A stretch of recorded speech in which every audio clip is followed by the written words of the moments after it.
Well, hello, 310 Tribe. Greetings and salutations. Hope everybody's having a great Monday. It is good to be back. I can't lie. I'm a little bit exhausted from this weekend. There was so much happening, so much going on, and much to talk about tonight. And it's good to be back kind of on my normal schedule.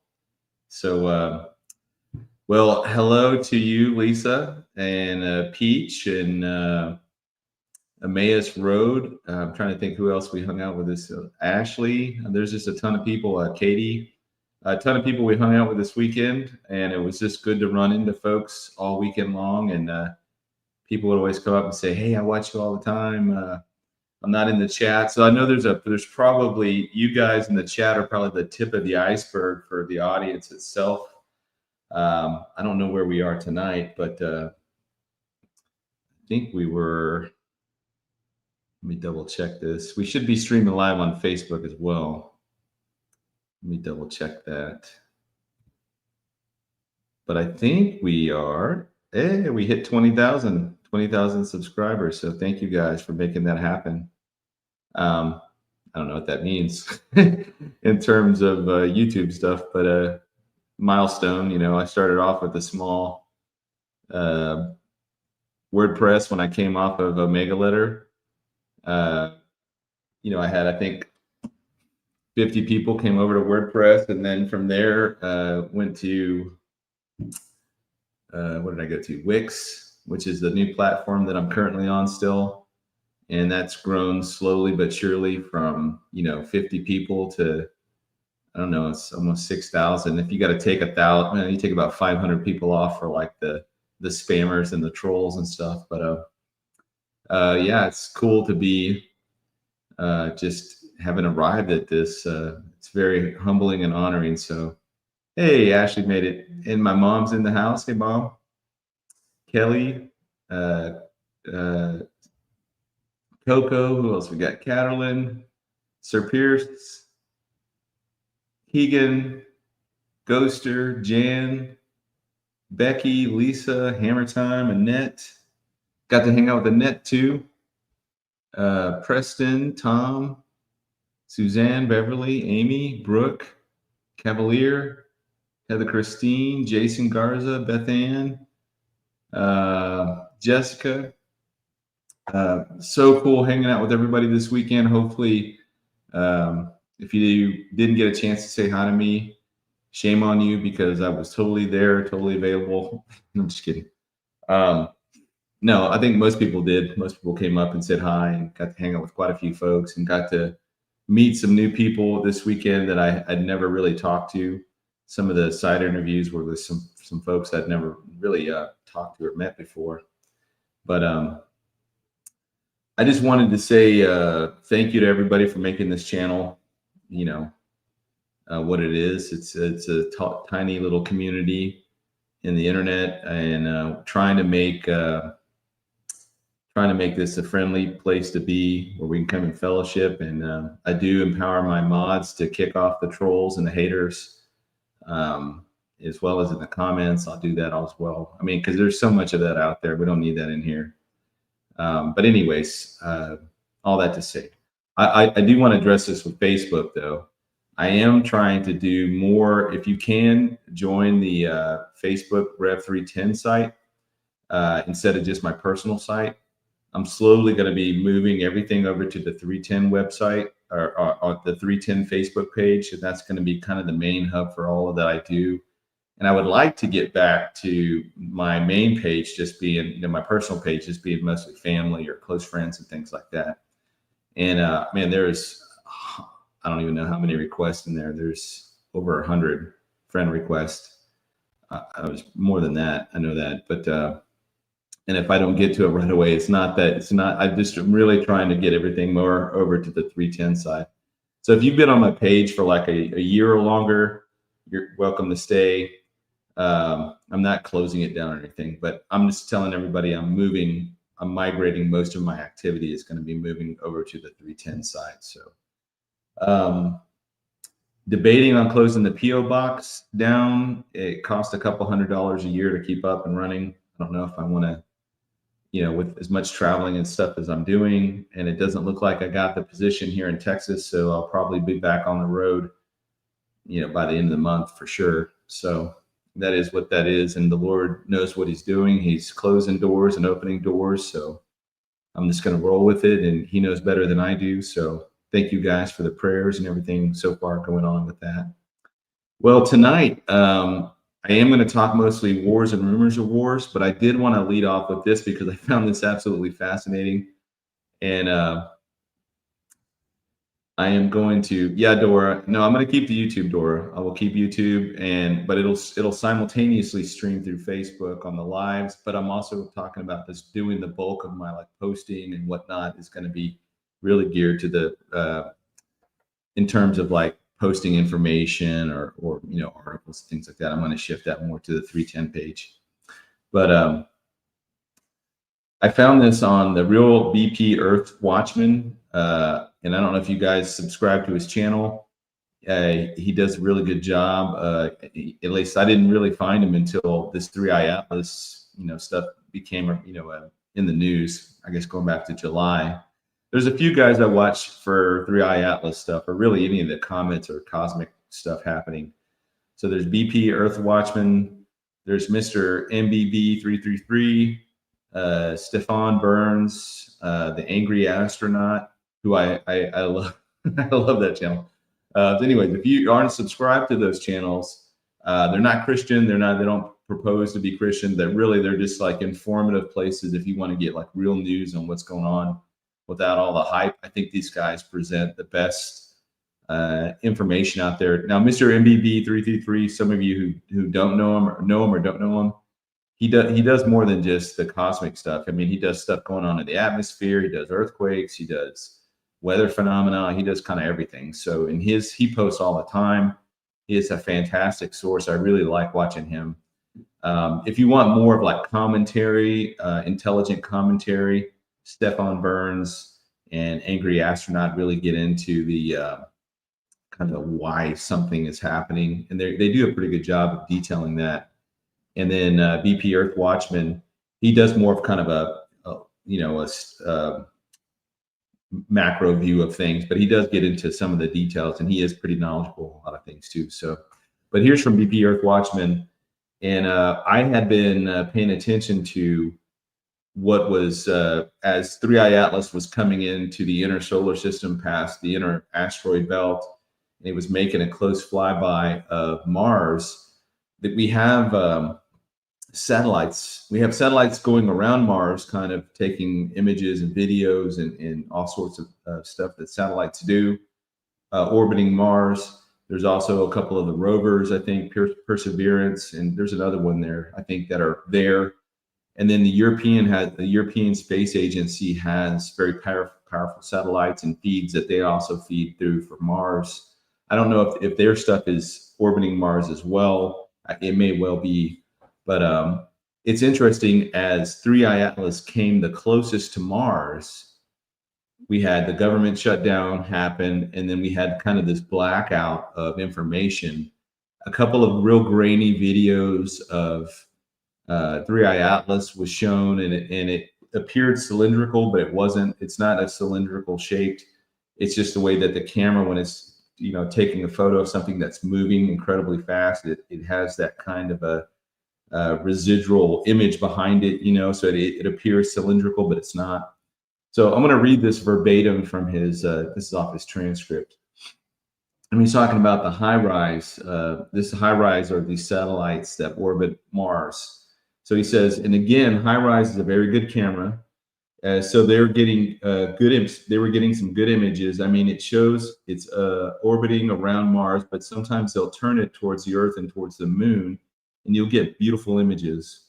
And I'll show you one of those. But again, it's talking about 3i Atlas. As it was passing by, something peeled off at that point. And when they saw it, they shut down. They shut down the feeds, the cameras for 3i Atlas. And they were watching for something like that to happen. And as a matter of fact, now again, we why we now know, or why we know that NASA's not sending us the information. They're saying it's because of the government shutdown. Still, no newer images. I've got one grainy one, and that was not from the high rise, but one we do have before it got shut down. Guys, here's the main point. The images is showing multiple objects traveling with 3i Atlas, and one of those objects peeled off of the cluster going around or flying by Mars, and peeled off, and is now, there was like 20 objects, now there's 19. And I just thought, man, that is crazy, because it also showed the, thank you, Kathy, for the super chat. It showed the change in speed as well with this 3i Atlas. So that was one of the things that we were looking at to see if it would change trajectory or change speed up, slow down. Now, as to be fair, as 3i Atlas goes through perihelion, which means as it goes around the backside of the sun and slingshots back out, it is going to speed up. And normally they do speed up, but this is speeding up before even, this is still within the range of Mars.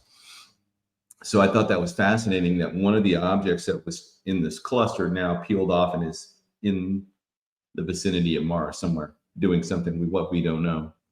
So that to me was pretty fascinating, and I wanted to share that with you. And so the things that I'm looking at for 3i Atlas that make it fascinating is that, I've talked about this in the past.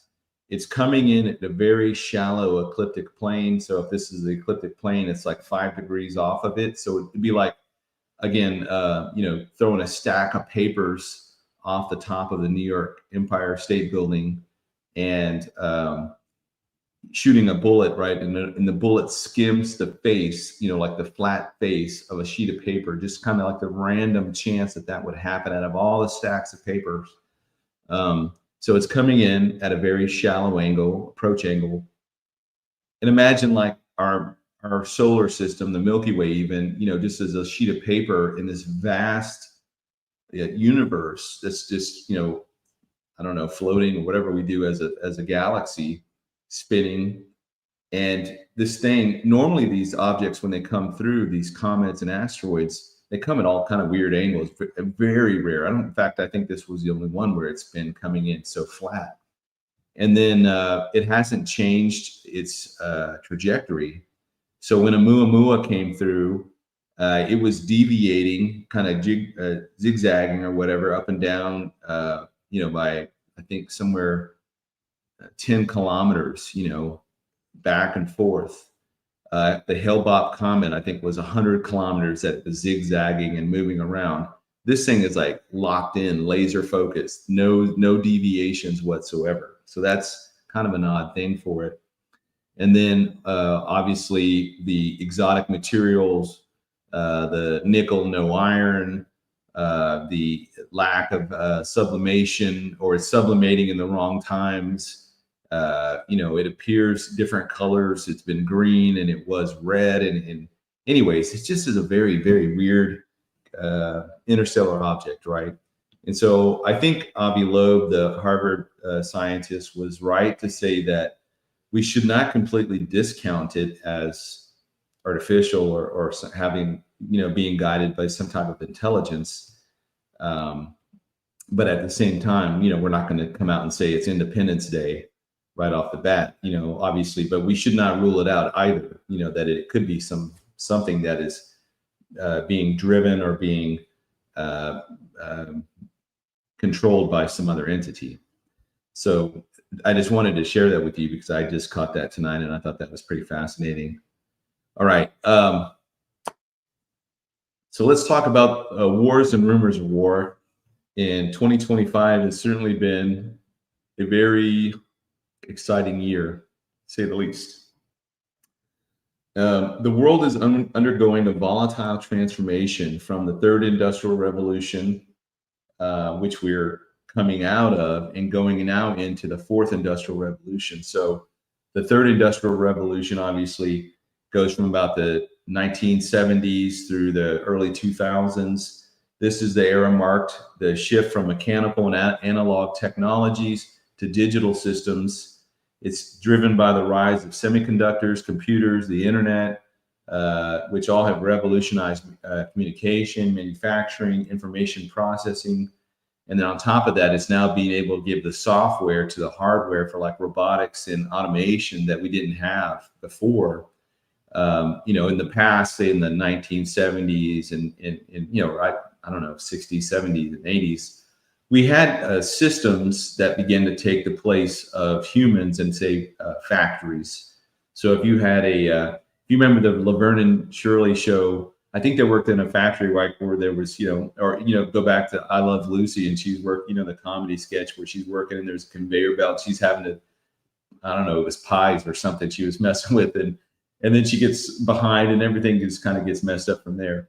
Well, in the 1980s, a lot of the automaker industries, the guys that were actually working, building the cars now were being replaced by robots. Well, now those robots have the AI software programming stuff that they need less and less human involvement to do what they're doing.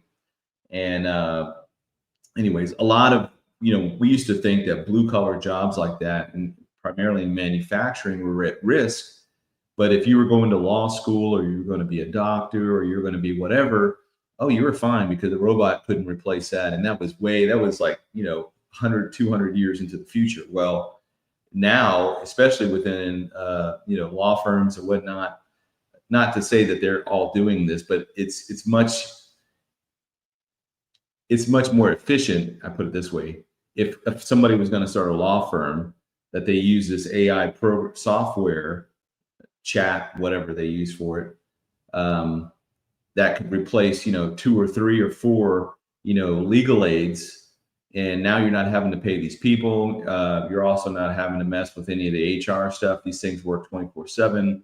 They are incredibly efficient. They can draft. They can do all sorts of stuff, whatever you program them or whatever you want them to do, really. And they take the place of all these people that are now, we're going to school for this particular skill to become lawyers. Now, the downside to that is that when you take away those jobs for the younger legal aides and the folks interning at law firms, so that while they're going through law school, now you're not having that. You're basically cutting your ladder off that you're standing on, right? Because now there's not going to be anybody to backfill you except these AI programs. So yeah, insurance claims, Diane. Also, anything that requires data processing, data collecting, data, interpreting, any of that stuff. I mean, that the humans are quickly being phased out of that because it's easier for a company just to go ahead and do an AI program. And here's another thing too. A lot of, Hegelian dialectic kind of thing again. And this has really irked me. So I've watched a lot of channels on YouTube about like these scammers. I've even posted about it, warning, especially our more seasoned audience, to not get scammed by people claiming to be they're from AT&T, or they're from Apple, or they're from Microsoft, or wherever. And really, it's these little scam centers, running out of like India and Bangladesh and places like that. And they're scamming Americans, and they had been scamming Americans for millions and millions of dollars, hundreds of millions of dollars. And I was thinking, how could these people who English is a second language, like how are they getting, why is that India, why is that place the center of where all this scamming and stuff is happening? It's because we outsource, American companies outsourced all of these phone services to the Philippines, to India, and other places. And I've always wondered, like, why are we outsourcing these type of, I know why, because it's cheaper. They can pay them pennies on the dollar to do what, would cost an American, $15, $20 an hour to do. So for their side, it's beneficial. But I'm like, why would you outsource this to a country where English is a second or third language? Why aren't we outsourcing these type of jobs? If we had to outsource them at all, why aren't we outsourcing them to like Canada or Ireland or, other English speaking countries? Maybe not Scotland, because I don't think any of us would be able to understand the brogue. I mean, it's too thick to understand the Scottish accent. But like, why are we outsourcing these to countries where they barely speak English? And I'm not knocking anybody there. If you had a Filipino company and it was cheaper for you to outsource your calls to, let's say, America, and I'm sitting here as an American trying to speak Tagalog. I I mean, I would be terrible at it. I would be fumbling through it, and that's I'm sure how they feel. It's really frustrating. But I think a lot of these types of jobs, phone services, and all that's all going to AI. So more and more and more of these jobs. Thank you, James, for the super chat. Appreciate you. Are going to be turned over to systems, these programs, and pretty soon it's going to be very hard to differentiate. It's easy. It's easy. It used to be really easy, and then it starts to get a little bit harder. You got to let them talk and see, like, are they following what I'm saying? Where are they at? And it's getting a little harder now to determine who's real. And then some of them are pretty good, and they have to come out and say, "Hey, I'm artificial intelligence. I'm AI. Blah blah blah." And I thought, this is not happening. I haven't called anybody yet. And then I was in where was I? I was in Kentucky, I think, and I was calling a pizza place to order a pizza. And this was, I can't remember exactly when this was. It was within a year or so. And I got the AI thing. I thought they were outsourcing the call to like the Philippines, and then it sounded like it was going through. And then I was talking to somebody, and it was completely quiet in there. And they're like, "Hey, can I take your order?" And I'm thinking, I've worked in pizza before in college. I've delivered pizzas. I've answered the phone. I know how crazy it is in there. Like everybody's yelling, it's loud. And I was like, this cannot be inside of a Pizza Hut or Papa John's or whatever. And that's when I realized I was talking to a system, And so it blew me away that they're doing that for pizzas. And so more and more of these jobs are just, these systems are replacing people. And eventually, enough of the population is going to have to be replaced so that the government's going to have to provide some type of, I don't say welfare, but some type of system to pay people, because everybody's going to be losing their jobs. And that's what this universal basic income is. So we are transitioning from the third industrial revolution into the fourth, which is now the cyber physical age, right? The fourth is the digital foundation, the cyber physical systems, artificial intelligence, quantum computing, biotechnology, Internet of Things. All of that stuff is part of the fourth. And anytime you go from one industrial revolution into the next, it's very, very turbulent. Think about going from the second industrial revolution into the third, so on and so forth. I mean, you can anytime there's this big transition from one set of industries that everybody operates under, and now some new technology comes out and it makes the old ones kind of antiquated. People are going to be losing their jobs, and this is where that idea of the Luddites were the first century or first revolution, or the first industrial revolution type people that did not want to transition when they began. They were doing like the blankets, where you're not crocheting, but weaving and all that kind of stuff. They were doing it by hand, and now they came out with this machine that you could weave. I think it's weaving, right? Where you have all the threads hanging down and you're stacking there and making blankets and whatnot. Now those machines were replacing, say 20 people. Now it only took like 2 people or 1 person to do it. And so the Luddites were the ones that did not want to advance in technology. They wanted to burn those things. They saw the danger in that. So in a way, it seems like a lot of us that want things to go back to the way they were. We're kind of Luddites in that sense, where we don't want the cyber physical. We don't want a chip embedded into our head or into our glasses or into anything else. We just want to, talk to another human and have a business transaction from person to person. But that's the way things are going, and that's why we're seeing a lot of the turbulence happening. When we look at the chaos in the world, it's all stratified. The spiritual level obviously is kind of overarching everything. Then you have the religious or the faith-based systems, Christianity versus Islam versus Hinduism versus paganism versus Satanism, all the other isms out there. Anything that's not true biblical Christianity is of Satan. I don't care how benign or how wicked it is. It's a doctrine of devils. It is part of Satan's grand deception. And that's Satan's master. That's part of the deception is, if you saw somebody walking down the street, or you're working next to somebody and they're wearing an upside down cross and they're all dressed in black and they have black eyeliner, and you can tell kind of what their bent is, what they believe in, and you kind of might keep your distance from them. But then you have another person that's super nice, dresses really kind of benign, very calm, pleasant to be around, but has a crystal around her neck or something. And then you come to find out, well, she's in the new age, but she seems very friendly and she seems peaceful. And it doesn't seem like a big deal, but they're both working for the enemy. They're just two facets, two ends of the same extreme on that, because neither of those lead to the truth. And the truth is that salvation is found only in Jesus Christ. That's it. He says, I am the way, the truth, and life. No man comes to the Father but by me. Right? John 14:6. So any system that's outside of that proposes to be some other way to Christ, or some other way to redemption or salvation or enlightenment or whatever, it's not of God. It's not of Christ. It is of Satan. And he will use anything that he can to deceive people. And so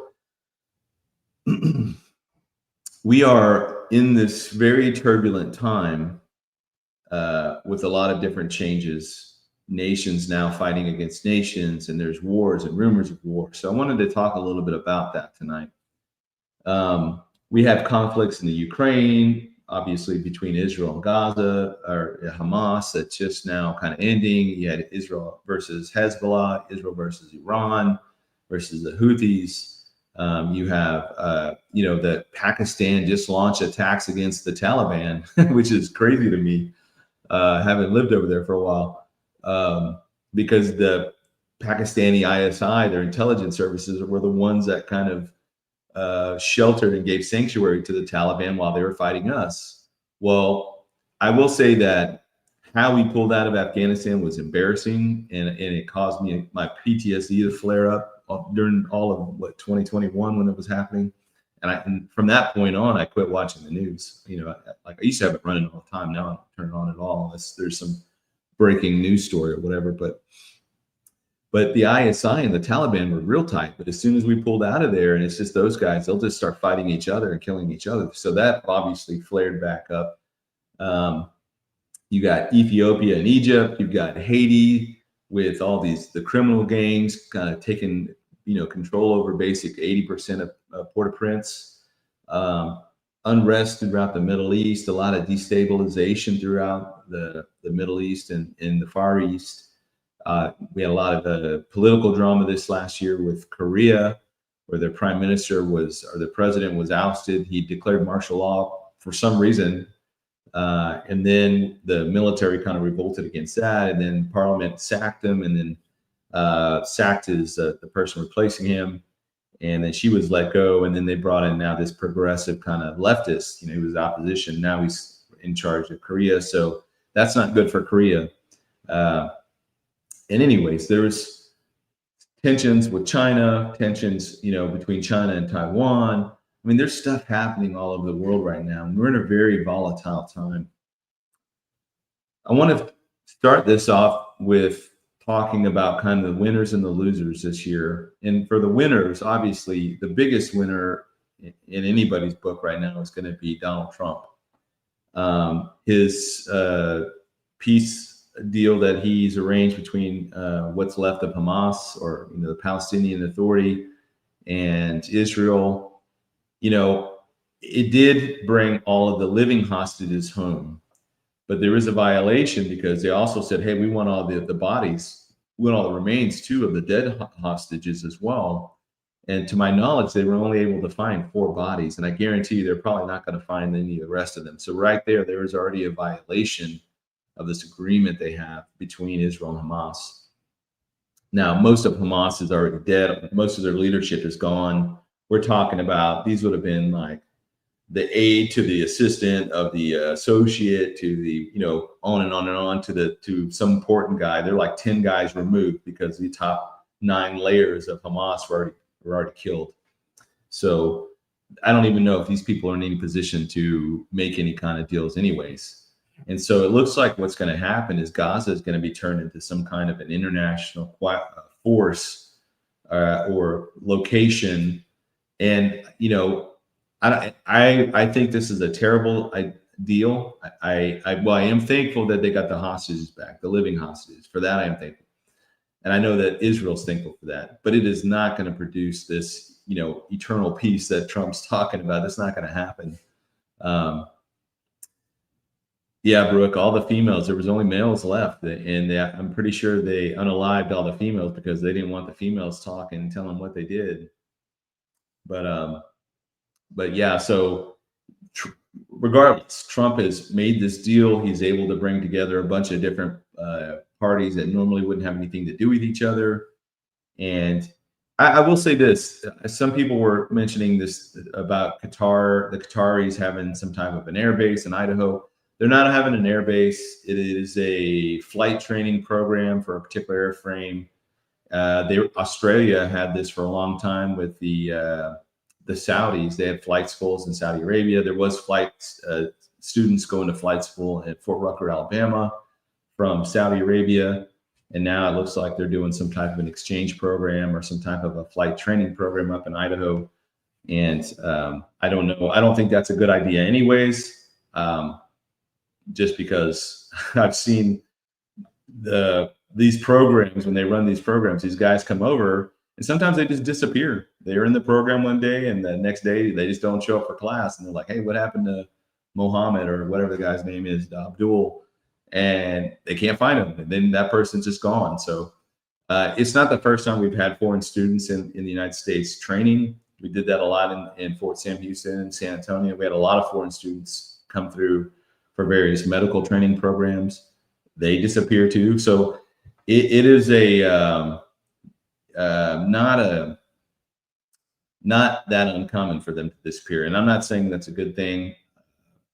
I'm just saying that it's been going on for quite a while.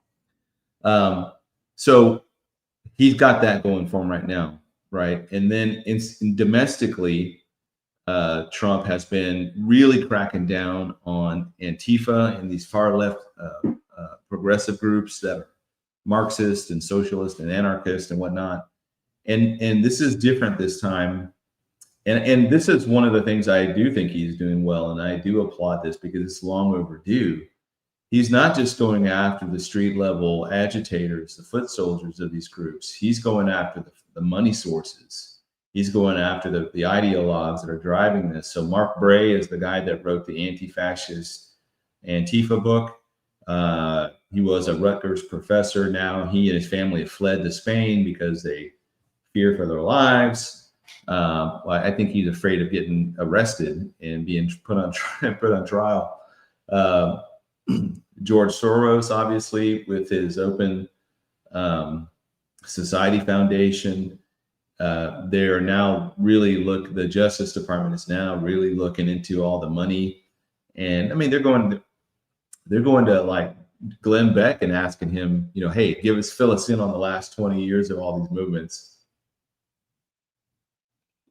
Glenn Beck's done all the legwork and tracking these guys down for the last, I don't know, almost 20 years. They're also looking at other people you probably never heard of. Reid Hoffman, who was one of the co-founders of LinkedIn. His Arabella Advisors Network was, to the tune of like $100 million going to these leftist groups. They're targeting him. They're targeting this ex-Microsoft executive, Neville Roy Singman, who is currently in China. He fled to China back in 2023, but he's donating hundreds of millions of dollars to leftist groups. And then all the monies that were coming out of our taxpayers. We were funding, you and I as taxpayers were funding these far left groups through USAID and these, all these, indirectly we were funding these things, and some of these things were being funded directly through grants and whatnot, through private nonprofits and NGOs, etc., think tanks, anything that was receiving taxpayer funding. Some of that money was being siphoned off for these far left groups, and so now they're going at, and that was pre-Doge. So once Doge came in, the first one they went after, the biggest, maybe not the biggest, but definitely one of the most obvious fronts for funneling money was USAID, and everybody knew that it was a kind of a CIA front to fund all sorts of bad things happening. Not it was supposed to be for funding things outside of the United States, and clearly a lot of that money was being turned around and used inside the U.S.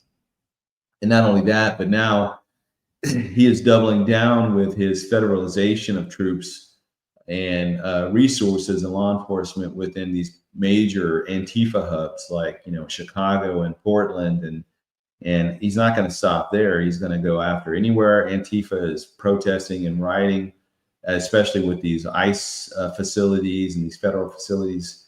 The hammer is starting to crack on these folks. So I think some of that is long overdue. And then on another front, he's targeting the cartels, right? So not just the cartels, but he's targeting the illegal aliens that have come across the border in the last however many years. And a lot of these, a lot of the groups are men from Tren de Aragua, MS-13, all the different cartels, Sinaloa, Gulf Cartel, etc. And they're going after these guys hard. And all I'm going to say about the cartels and Antifa and all these other groups is that they're not going to go down without a fight. It's going to get uglier before it gets better, in my estimation. So there was warnings out there for churches to really kind of step up on their security. I've talked about this in the past. I've shared links with you folks. Christian Warrior Training does, I think that's pretty much all his channel is dedicated to. But getting churches to take their security more seriously and start doing some kind of risk mitigation measures for their facilities and stuff. Because if your building is a lot of the smaller churches, it's the building's same level as the parking lot. There's no barriers between the road and the church itself. And I mean, you've got to do some things, I think, that you can do that can harden your facility to prevent vehicles from being used to ram in through the front door, walls, or whatever. Even if it's putting through those concrete flower beds or what have you, or those the poles that go up and down, or even concrete kind of poles, just wide enough so that it would stop a vehicle from coming through. But we sort of got to look at these things, and I think that the threat is real. And obviously, we had that attack on that Mormon temple or whatever a couple of weeks ago, and it's stuff like that is going to keep happening. And it's going to keep happening. So churches, be wise as serpents and gentle as doves. We need to really kind of as shepherds and shepherds in these churches, we need to do a better job of protecting the children, protecting the congregants that come there. They want to come worship safely. You don't want to turn your church into this airport security line where you have to get frisked and go through and stand and the X-ray and all that kind of stuff. But you also want to make sure that you are taking your security of the congregants there very seriously.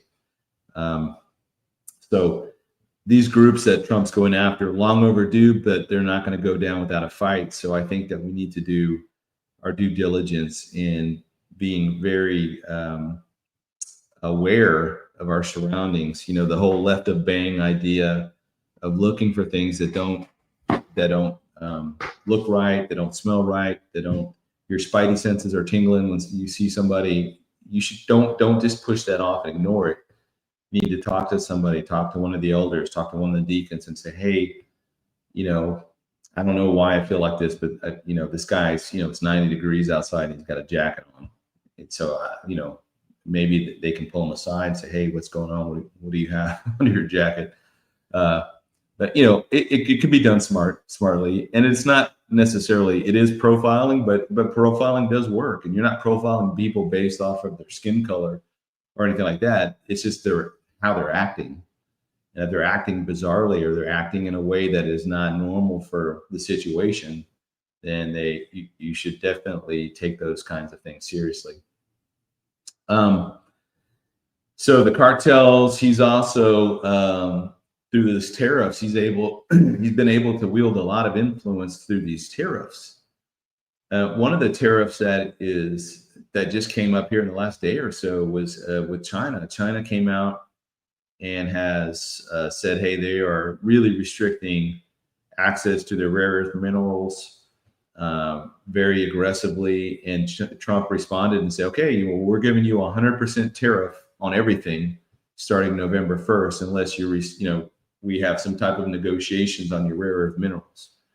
So if that November 1st comes and goes and he holds to that line, you can pretty much expect anything that's from China, the prices are going to skyrocket, and it may have a ripple effect across other things. So I'm not telling you guys to stock up now. I'm just saying that that's supposed to happen on November 1st. Now, he's made threats like this before in varying capacities to different countries, and at the last minute, they seem to work something out. So it seems like I don't know who's going to budge first on this one. So it could be China, it could be the US. I don't know. But if it goes through as planned, you can expect to see the prices rise on most everything that comes out of China or touches China in any way, shape, or form. Now, winners, I'm going to continue with the winning streak. Ukraine, surprisingly, finally has gotten the backing of the United States, primarily, Trump's backing.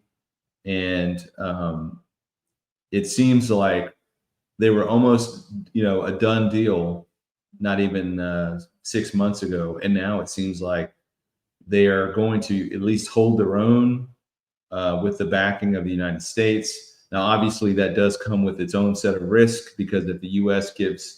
Ukraine gives them Tomahawk missiles to strike Russia, obviously, Russia is going to consider that an act of war, and every NATO now is an open target for them. So hard to see where this one goes, because Ukraine is not above launching a whole fleet of drones into Moscow to start blowing stuff up in Moscow. So I don't know if that's the smart thing to do, but that's what's happening. We've seen really Ukraine, the battlefield there is really reshaped the modern battlefield in a way that is pretty terrifying, with the use of drones in particular, and just how you look at for example, the North Korean soldiers that were sent over from North Korea to augment the Russian forces fighting in Ukraine. And those guys were just getting slaughtered left and right. They didn't even know what was hitting them. I don't know if it's because they just were never exposed to that. And, they're thinking traditional kind of fight where they point the rifle down range and they fire at the bad guy fires back, and they kind of advance. And they may be fighting still in the 1950s, but when they got out there, they didn't even know what to do with drones. Like it just completely, it was like shooting fish in a barrel. It was unfair to the North Koreans. But again, Russia's not relenting. They're striking Ukraine. They're hitting their energy grids. It's getting really nasty. Where that goes from here, what the game changer is, I'm not entirely sure. But I can just say that Trump was pretty convinced that he could cause peace to break out between Russia and Ukraine, and that obviously didn't work out. And so one of the things, let me go back to Israel real fast. I think it was a week or so ago, maybe a week and a half, where Trump said that he is not going to let Israel annex Judea and Samaria, and he was pretty emphatic about it. And my friend Olivia Melnick brings up a great point. They already own all that. You can't annex what you already own. They've somewhat shared some territories inside of that area, but all that territory was won during the 6-Day War. And I've long held to the belief that Israel has to annex that Judea and Samaria in order to get to the point where they are living in relative peace, unwalled villages, etc. You can't have that Ezekiel 38 scenario without Israel annexing and totally controlling Judea and Samaria. So that still has to happen. How and when that happens, I'm not entirely sure. I thought they would do it back when the United Nations had their little bogus vote to recognize the Palestinian Authority, but it didn't happen. Then I think I also understand that Bibi Netanyahu, who's been in politics forever, and Trump, who is a master strategist and negotiator, etc. He might have just been saying that openly to his to the Arab world, but in his talks with Netanyahu, he's like, "Hey, I understand you guys are not going to be able to have any kind of peace until y'all annex that, but let me just say this out loud, so it looks like I have this influence." I don't know all the goings on, but he cannot be this naive. Trump cannot be this naive. He's got to know. He's got to know that Israel has to annex that in order for them to get any kind of real peace, lasting peace. So I think there was one more here. That was it. So the losers, obviously, Russia is really in a bad place economically. They should have won this war like 2 years ago, and they're still struggling through it. And I don't know why Putin was holding back, or some of the reasoning was that he didn't want to destroy Kyiv because it was kind of the birthplace of the Eastern Orthodox Church, kind of like their version of the Vatican. He didn't want to destroy that city, but what's his name? The Ukraine leader, Volodymyr Zelensky. He is just super antagonistic in fighting Russia. Really hates the Russians. Really, whatever he can do to stick his thumb in Putin's eye, he's going to do it, regardless of what reaction that happens. He's gonna provoke him. But Russia, their economy is collapsing. Their population is collapsing demographically. This war has taken a lot longer than they anticipated, but they are not out yet. They are, in terms of losing, I think they definitely, this has not been a great year for them. And I forget the total number of soldiers they're losing on like a weekly and monthly basis. It's staggering. And this is not something that they're going to be able to quickly replenish. Losers obviously would be Hamas, Hezbollah, the Houthis, Iran. All of them have suffered terrible, terrible, terrible losses in trying to destroy Israel. And Iran, Russia still play some kind of a role in all this. We know that they will be involved in some aspect with the Gog and Magog battle. So they're down, but they're not out yet. And the Turkey was the winner in this scenario, because they had their thugs go into Syria and overthrow the Bashar Assad regime. Julani, I think, is the guy's name, but all of his key staff, they're all Turks, basically came in there, and so Turkey was successful in helping that. Turkey looks like they're going to be helping secure Gaza, whatever that looks like.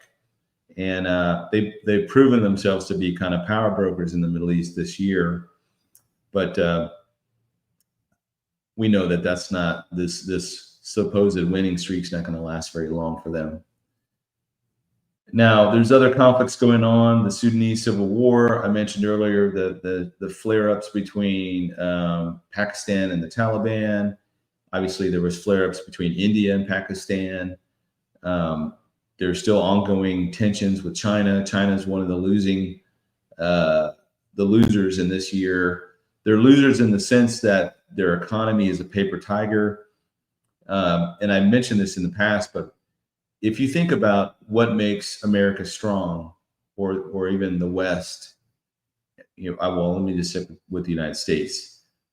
The United States did not become this wealthy superpower overnight. It took hundreds of years, decades of blood, sweat, and tears, and working through problems and getting set back by problems, and then creating the solutions to those problems in order to create the safety nets and the structure of what makes our nation so resilient in terms of the checks and balances and our economy, etc. But when China was, they got rich almost overnight. I mean, they went from being a backwards agrarian nation to an economics powerhouse within 10 years.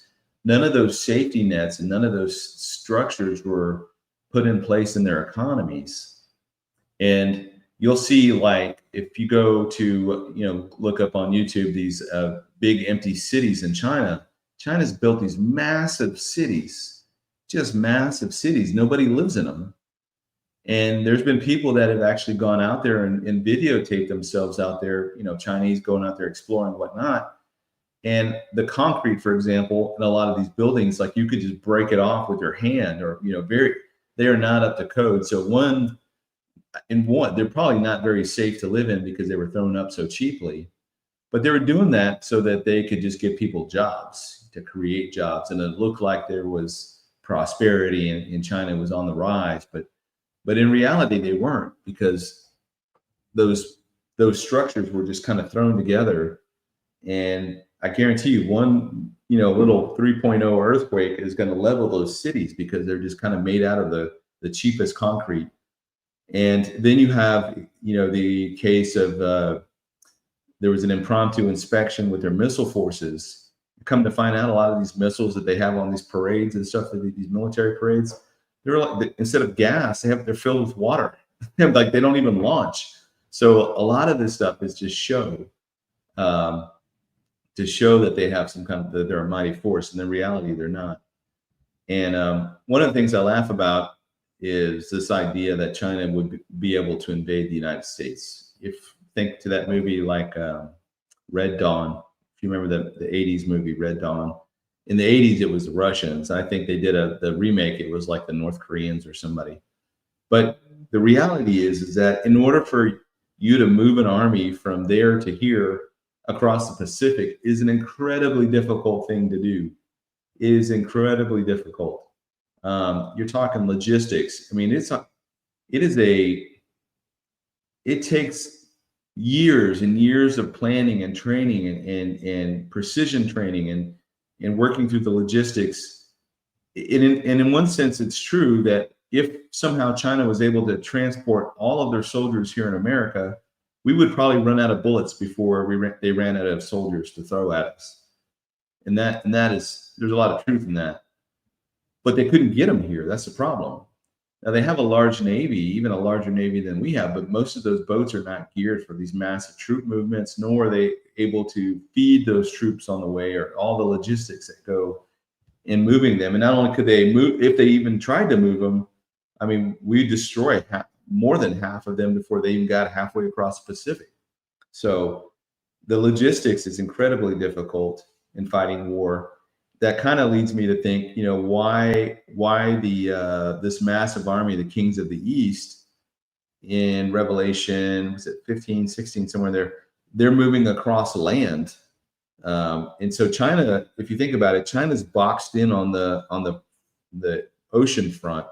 You've got South Korea, where there's U.S. troops. You've got Japan, where there's U.S. troops, and both South Korea and Japan would go to war with China if they had to defend their islands in their peninsula. The Philippines, another U.S. ally, Taiwan. You've got Australia, New Zealand. So India, it's kind of in the mix there somewhere. But either way, China's boxed in on the outside, which is why they wanted to do this Iron Silk Road, which is this massive rail systems that would go from Beijing or wherever and all the way through the Middle East. And then it would branch. One branch would go off into Africa, and the other branch would go up into Europe, Russia, and then Europe.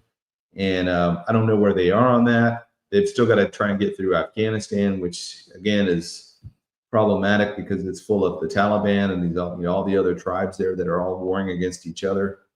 So it's a lot of craziness going on in the world right now. Then you've got Europe itself. You've got France collapsing. Macron is not able to keep his government together. A lot of political unrest in the streets. A lot of the unionists are protesting.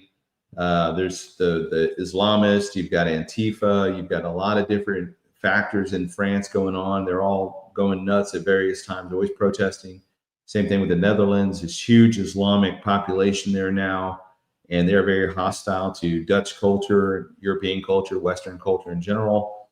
Same thing in the UK, and so Europe is struggling as well pretty mightily.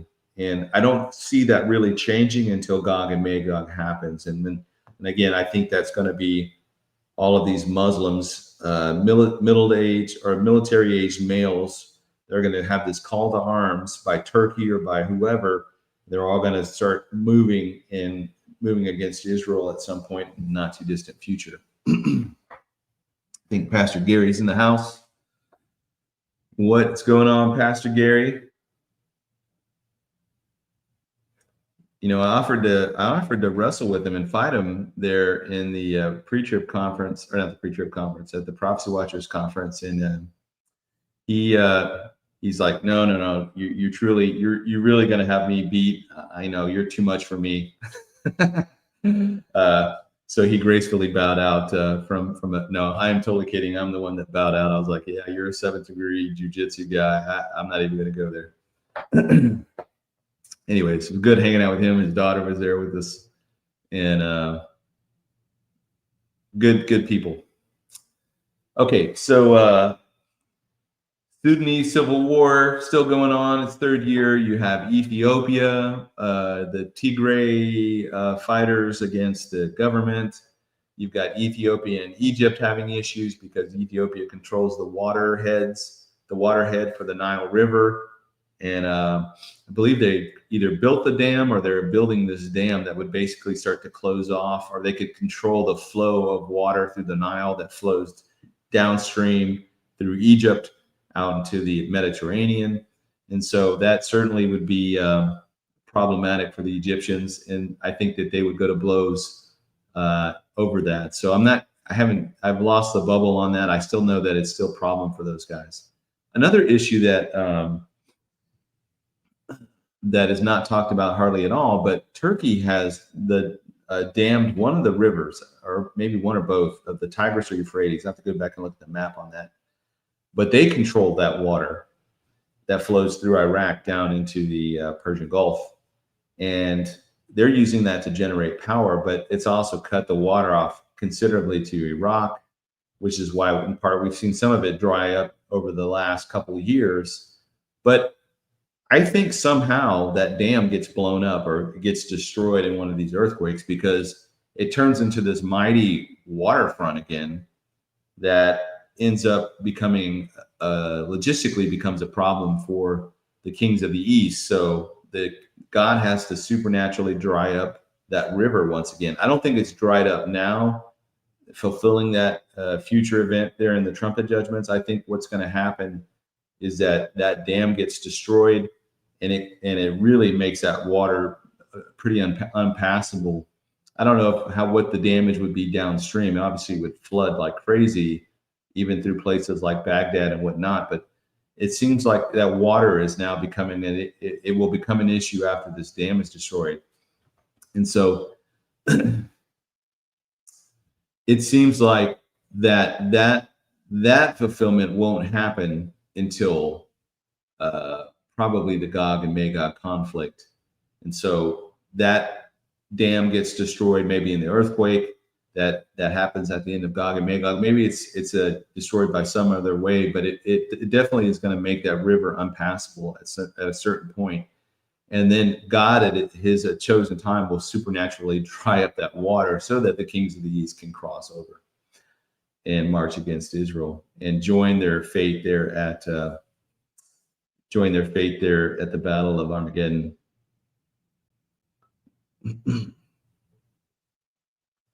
I Need Jesus says, Gary and Pete have great chemistry. Yeah, we do.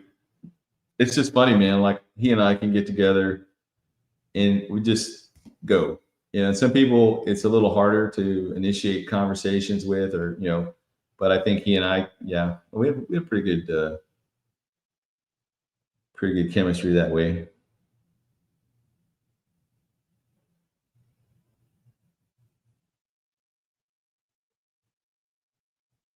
Annette, let's see. Annette says, at Victory, David Jack asked if you or Pete heard anything at the conference that changed your mind on biblical eschatology.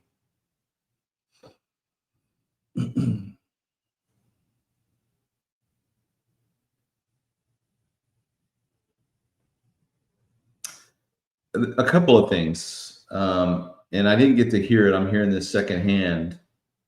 But one was that the covenant with many in Daniel 9:27, I think this was Mondo that was talking about it, maybe having to do more with the Mosaic covenant rather than like a peace covenant or a political covenant. And I complete ignorance on that. I'm going to go back and have to listen to that before I really comment on it. But I think that would be an interesting proposition.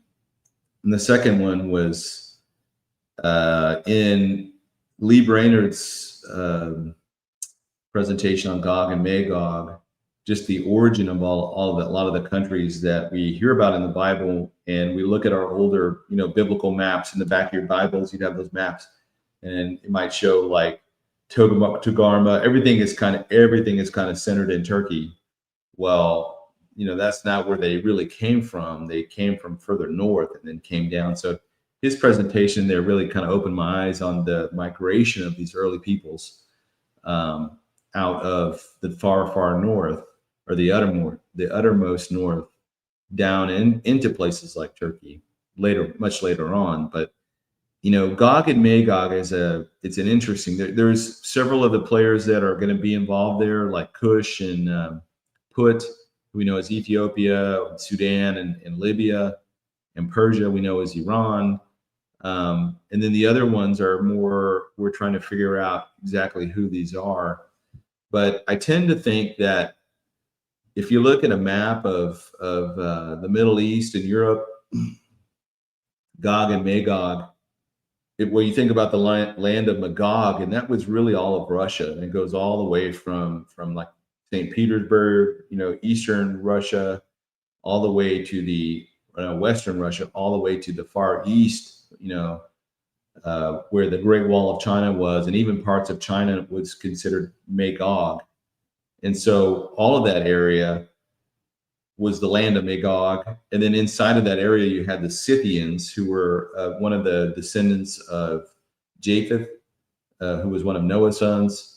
And so a lot of those people groups came, and varying people groups would all come to live up there. And then as time, and this is just my thinking on it, is that when you go back to the time of Noah, even to the Tower of Babel, the far, far north was probably warmer than it is today. So people groups could spread there for a while, but as the climate got colder and colder, and there was an ice age not too long after the Noah's flood, maybe within 400 or 500 years, that all those people groups are like, we're not staying there. It's too cold. We can't even live. So they began to migrate south.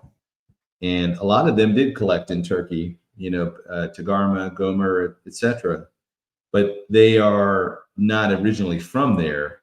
And that's why the Turks end up becoming kind of a unique people group, because they're a blending of a lot of these different groups together, as well as all the other the former Soviet satellite states, Kyrgyzstan, Tajikistan, all the stands, all through there.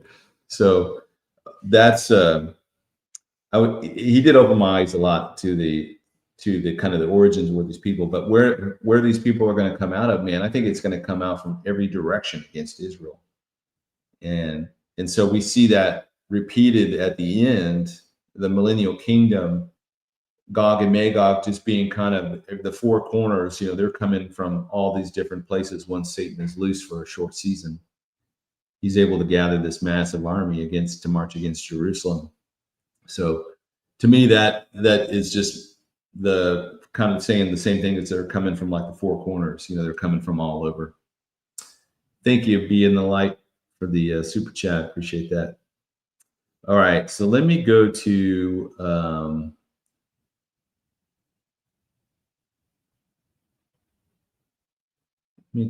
Discord real quick and start getting to the questions.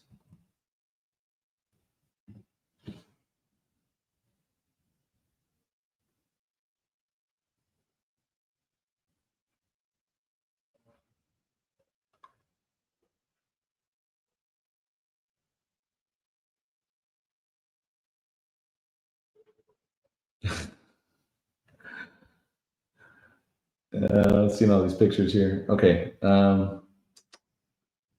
Questions. Where are they? Here it is. From Ghoster. Pete, thank you so much for your dedication down through the years. And at this last week, I very much appreciate your table there. So truly, thank you. Thank you, Ghoster. I want to say that I initially was doing those interviews with, I think I did, obviously me and Gary were on, and then Ken Johnson jumped in there for a little bit. And oops, that's what I want to do. Ken Johnson was there, and there was a lot of noise in the background. And I knew there was going to be noise, and I was trying to get a microphone that I could have, we could have, like, I could have held on to one, and then whoever I was talking to could have held the other one. But it was so last minute that I wasn't able to get. Olivier was loaning me his, but I couldn't get the software to sync up to the laptop. And then I was like, you know what? I'm just going to use what I got. I know it's going to be noisy. Kind of just forewarn people ahead of time. Hey, sorry for the background noise. And then you had, about every 5 minutes, somebody was like, hey, do you know where the bathroom is? I'm just like, I don't know. It's down that way, I guess.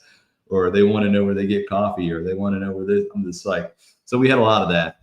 And it is just part of it. It was fun. It was fun interacting with folks there. So thank you for the opportunity to go. It was great meeting the folks that were there. I really, really enjoyed it. And hopefully, if you met me, you see I'm a pretty laid back guy. From Cavalier, question: how long do you think the ceasefire will last? Not very long, and probably not as long as Trump hopes it will last. I really think that what's going to happen is that since Hamas has already violated this, is in the process of violating it right now with not finding these bodies that they were supposed to take care of and give back to Israel. I think that's going to impact what Israel is going to respond with in terms of what they give back. And so it may not escalate right away into some type of a shooting war again, but it's going to harden Israel's resolve in making sure Hamas never comes back to any kind of power. But the Qataris, the Saudis, the Turks, like, they all hate Israel anyway. So this is all kind of a facade. So I don't think it's going to last. So not as long as Trump's hoping. It's definitely, I don't know why he uses like this wording like eternal peace and all that stuff. Yeah, that's like Hammer Time. Does the deal they signed today divide the land? To my knowledge, it sort of does, in the sense that Trump's well,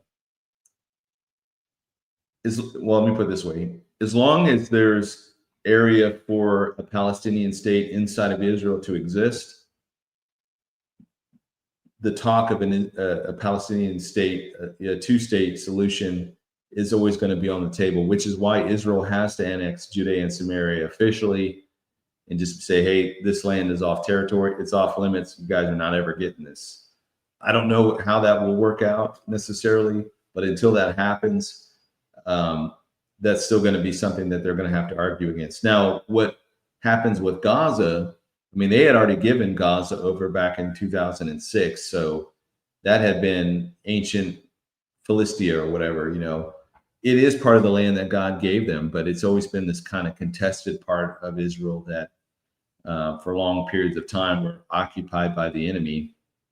And so what that ends up becoming, if it becomes some type of an international, like an Abu Dhabi or Dubai or some kind of a Bahrain area, I don't know if that's considered dividing the land, since it's already been divided, but insisting that it remain in the hands of the enemy is definitely not going to bode well for the United States.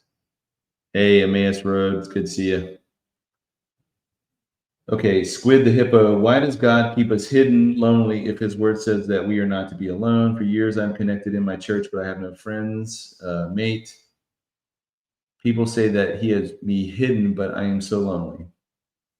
I know how you feel. You know, when I first moved, when we got out of the army, we retired in 20, and I moved to Decatur. You know, I'm going to a Church of Christ. There's nobody there talks prophecy. I couldn't really find people in town, you know, that were interested in talking about Bible prophecy. I felt very alone for a couple of years, and it wasn't until Lee introduced me to Tyler, who lives in the general area of the DFW Metroplex, that I realized that, you know, there's somebody else here. There's another friend here, you know. Then he connected me to a whole lot of other people, and so I realized I wasn't as alone as I thought I was. And I guarantee you, wherever you are, you're not as alone as you think you are. But we have the Holy Spirit guiding us and leading us, and He's with us. And Jesus promised never to leave us. He wouldn't leave us as orphans here. And I know that that's, in one sense, that's comforting to know that we're not alone. But on the other sense, it's not the same thing as having somebody, you know, there with you. So I understand that as well.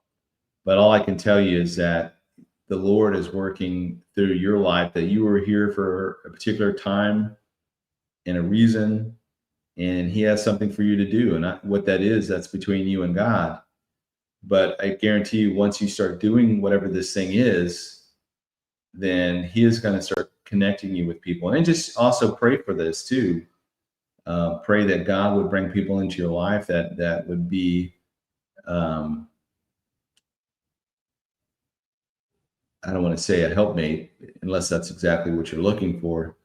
But people in your life that will also, that you can fellowship with. And I know that right here, right now, we have a small community that we meet online. So it's not the same thing as, you know, being in person, but I've had to survive off of online for a long time, you know, and there's a lot of years I felt like I was very much alone. So it's not, it's hard. I'm not gonna lie, it's not easy, but I promise you, you're not alone, and God will open those doors for you to connect with other humans and connect with other people. Let's see. Hammer time. Did you see Trump said yesterday he doesn't think he's going to heaven? Yes, and it just irks me to no end that he has these, well, he has Paula White, which explains a lot, as his religious advisor. But he's connected with other believers there, solid believers that should be able to tell him that, hey, your salvation is not based on your works. Jack Posobiec posts on X, and I responded to that. I'm like, he's like, you know, we shouldn't go around thinking that we're all guaranteed to get into heaven. That's the same attitude that I had with a friend of mine back in when I was stationed in Fort Sam Houston years and years ago. And he was a very strong Catholic. And somehow we got to the topic of talking about heaven. He goes, man, I hope I go someday. I'm like, what do you mean you hope? He's like, well, you know, I've just got to keep living, doing the right things. And, you know, maybe I won't have to go through purgatory and I can just go straight into heaven. He goes, and it's, so this is all based off of him and his works and all that. And so I shared with him Ephesians 2:8-9, that salvation is by grace through faith, not of works, lest anyone should boast. And that the minute that we're sealed by the Holy Spirit, Ephesians chapter 1:11-14, you're sealed the moment you believe, right? You believe in the finished work of Christ. And we're not basing our salvation on our own works. We're basing our salvation on His finished work that He's already done, His perfect work. See, none of us could do what Jesus did. And that's what makes Him so unique and so special. He is the only man that ever lived that could perfectly fulfill all of God's standard of righteousness.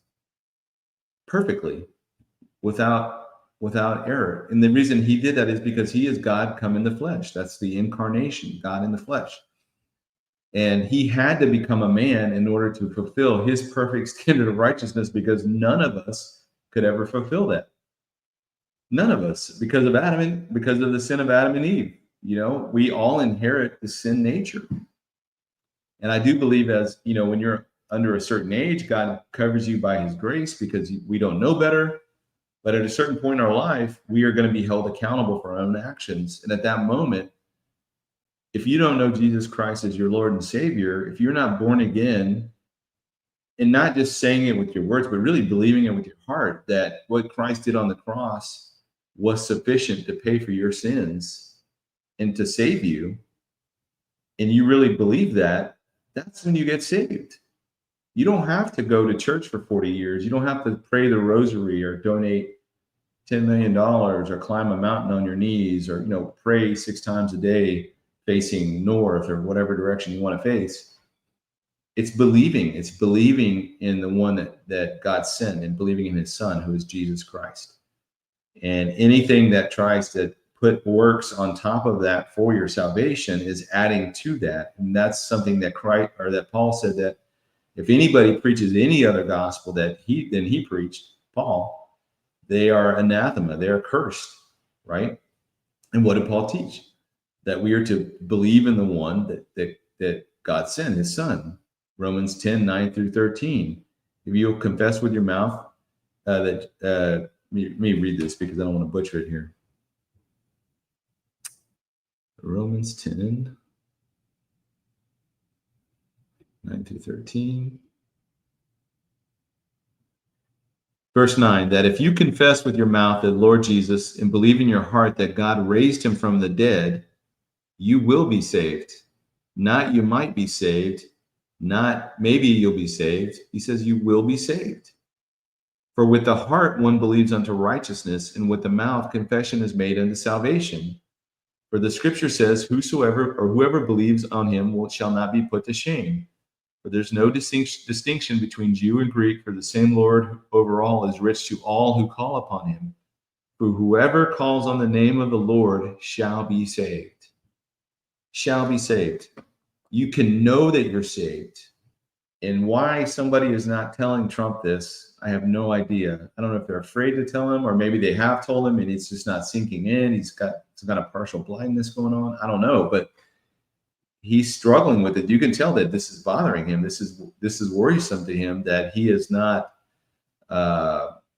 he's wondering about his own salvation because he's basing everything off of his works. Hey, Vin Dog, good to see you. Thank you for the super chat, brother. So that is problematic to me. And clearly, I mean, even after everything he's been through, especially with, the attempt on his life in Pennsylvania, he admits that was God. Think about how different this world would be right now if Trump hadn't turned his head just like an inch or two, or God hadn't turned his head or had him look that direction, or whatever the case is. We would be in a very different world right now. It would be very scary, even scarier than what we're in now. But that bothers me, and that's the problem with Roman Catholicism. I will admit, I will say this again and again. I believe that there are people that are born again in the Catholic Church because they believe in the finished work of Christ. For whatever reason, they might be trapped in those systems because their whole family goes there. They can't leave. Or that's the only church in their area. I mean, whatever the reason is, there's been plenty of Catholics that are born again that, for whatever reason, can't leave the church, or there's just no other options for them at the time. So that's where they are. But a lot of them, when they do get the opportunity, they leave the church. They leave the Roman Catholic Church as fast as they can. Same thing with Mormons. I think a lot of Mormons leave the church. The Mormon church is one of the fastest dwindling churches in America because people have the internet now. People can go and check the claims of Joseph Smith and check the claims of all these so-called prophets and whatnot, and show that there's absolutely no truth to any of that stuff. So like the history and the archaeology they claim happened here. So I don't know. He's listening. He's listening to some bad advice. I just pray that, like Huckabee and some of the other folks, can get his ear and share with him the gospel. And maybe because he's saying this now, maybe they will. Maybe they'll come, get a sidebar with him at some point, and we'll actually share the gospel. From Bobby Munt, question: what could be the after effect of Gaza being turned over to technocrats and land divided? Well, that's the $1 million question, isn't it? Everybody's asking. what's going to happen to Gaza? I mean, if you look at pictures of Gaza, it is completely destroyed. It not only is it destroyed, but it has landmines, unexploded ordnance. It's got bodies still there, buried under everything. It's got tunnels, collapsed tunnels. I mean, it is a. To me, that place is just unlivable right now. And the fact that they're forcing these Arabs to go back, and live in Gaza City and these other places, like what? No, no other Arab country wants them. The Egyptians don't want them. The Saudis don't want them. The Jordanians don't. Nobody wants them. And so they're forcing these people to go back and live. So of course they're going to have to race in, aid and water and food and start building the infrastructure back up. What does it end up becoming if these technocrats get their way? It could be some kind of like Abu Dhabi, or it could be some kind of really that to me would take a lot of time. So again, I think that place could play a role at some point in the future, only if they start working on it now and start rebuilding it right now. And, we probably will be raptured before that's even finished. I don't think we're going to see that place rebuilt anytime soon, but it is so destroyed. And there's no guarantee that the fighting's not going to continue if Hamas keeps violating this peace treaty. So.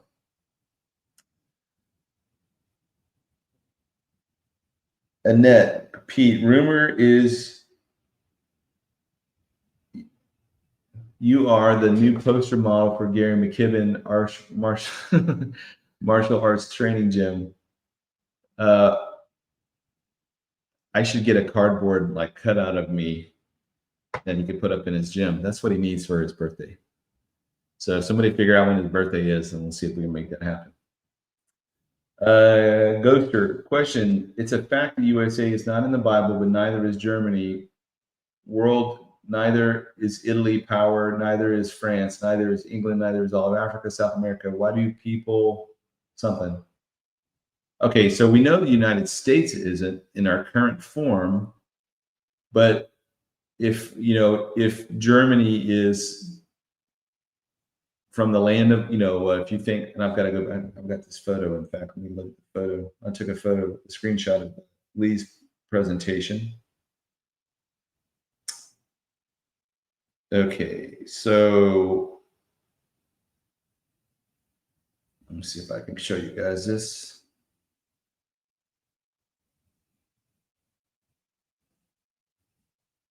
So you have Germany as Gomer. You have France as Gaul, Denmark or the Netherlands. Denmark would be the Geats.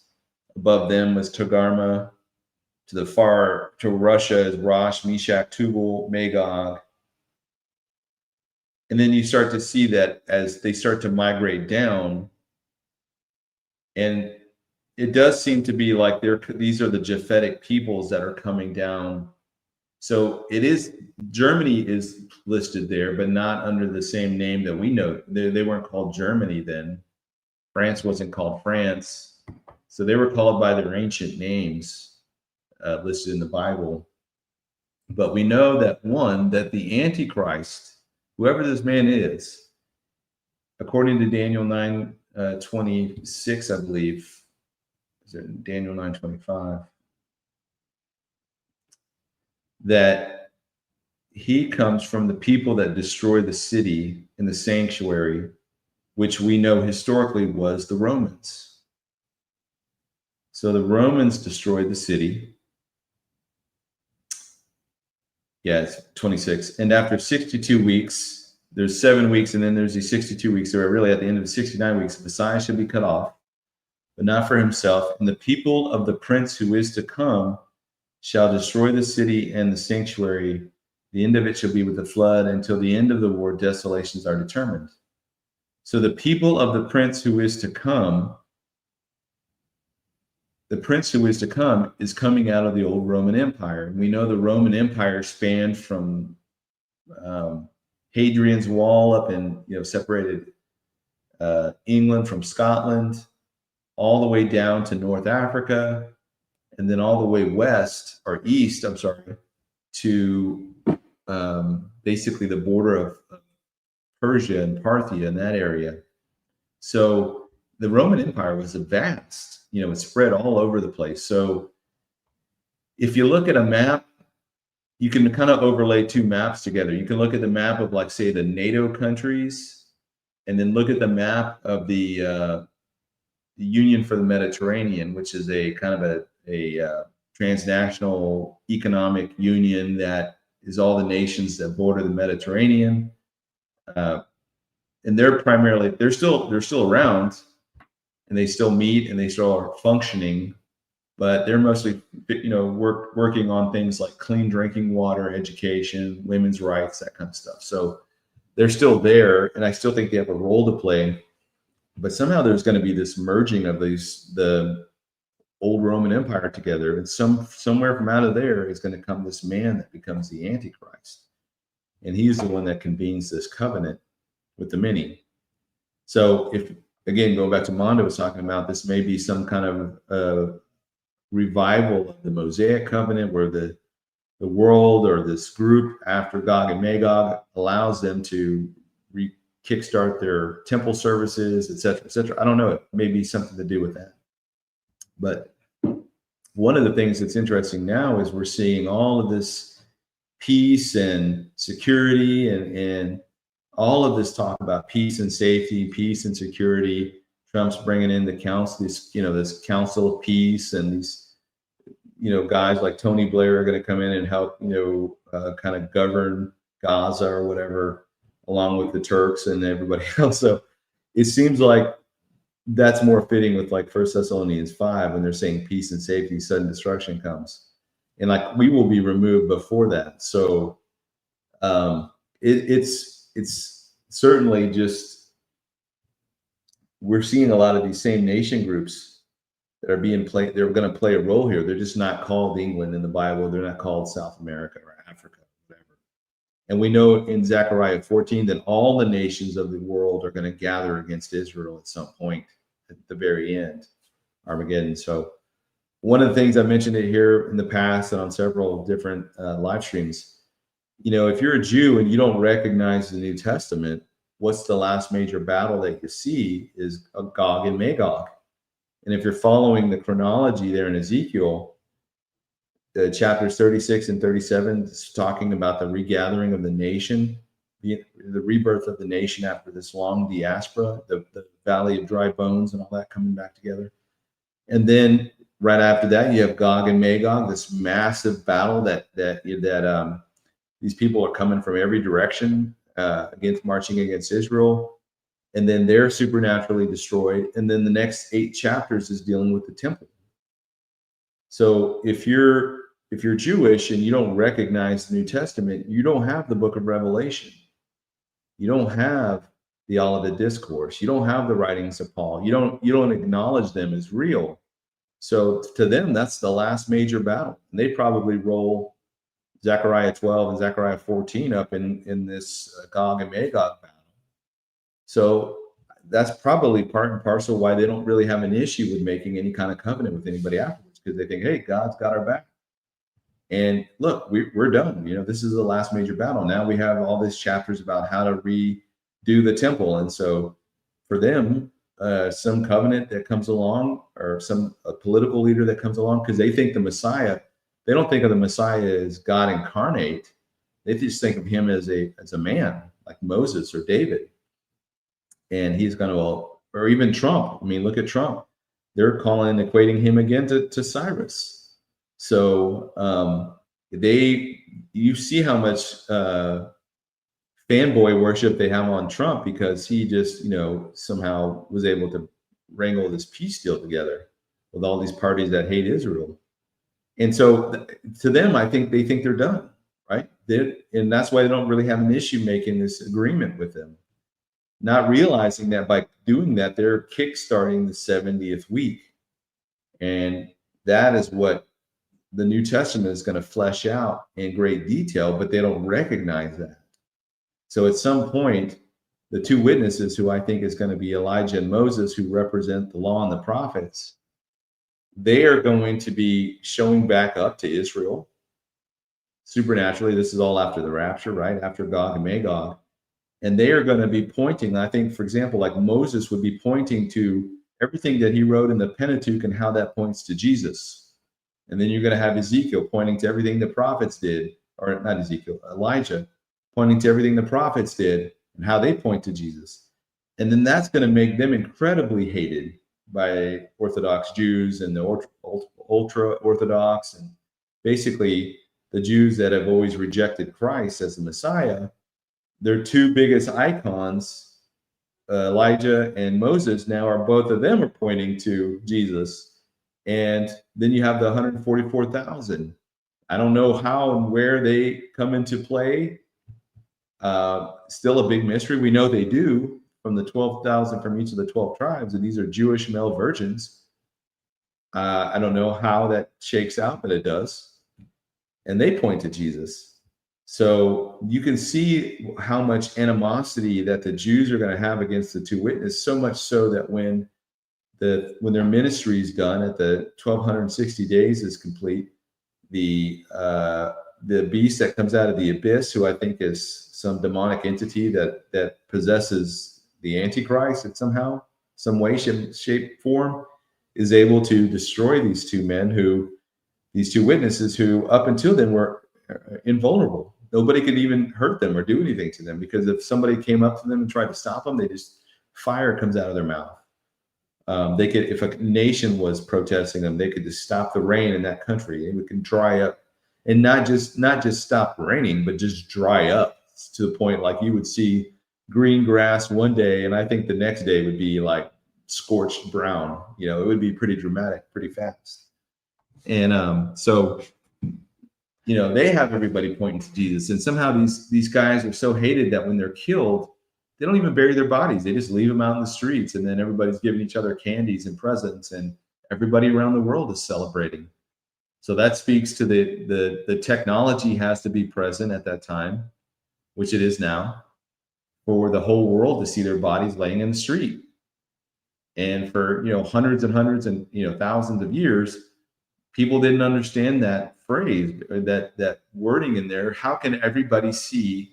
If I'm in the 1700s or the 1500s or the 12th century or the 5th century or whatever, how can I see what's happening in another city on the other side of the planet, or even in the next town over? I can't see that. But now that's not an issue. You got live streaming, we've got satellite internet. I mean, everybody's streaming something on a phone or their watch or their glasses or whatever.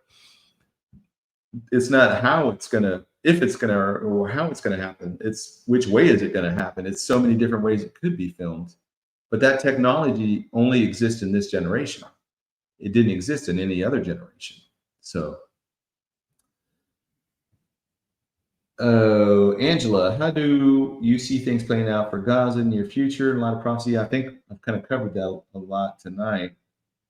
I don't think it's going to work out the way that Trump wants it to work out. I think that somehow this international group of leaders comes in. Maybe they do rebuild Gaza, and it's going to take them a while to do that. But I can see them turning it into some kind.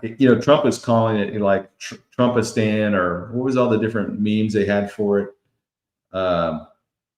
But it could be like an Abu Dhabi, some really ritzy resort place that's just really decadent and really kind of, so if you go in the Middle East, for example, if you're in Saudi Arabia, you don't have bars and clubs or anything like that, especially in Riyadh, because that's like the capital, etc.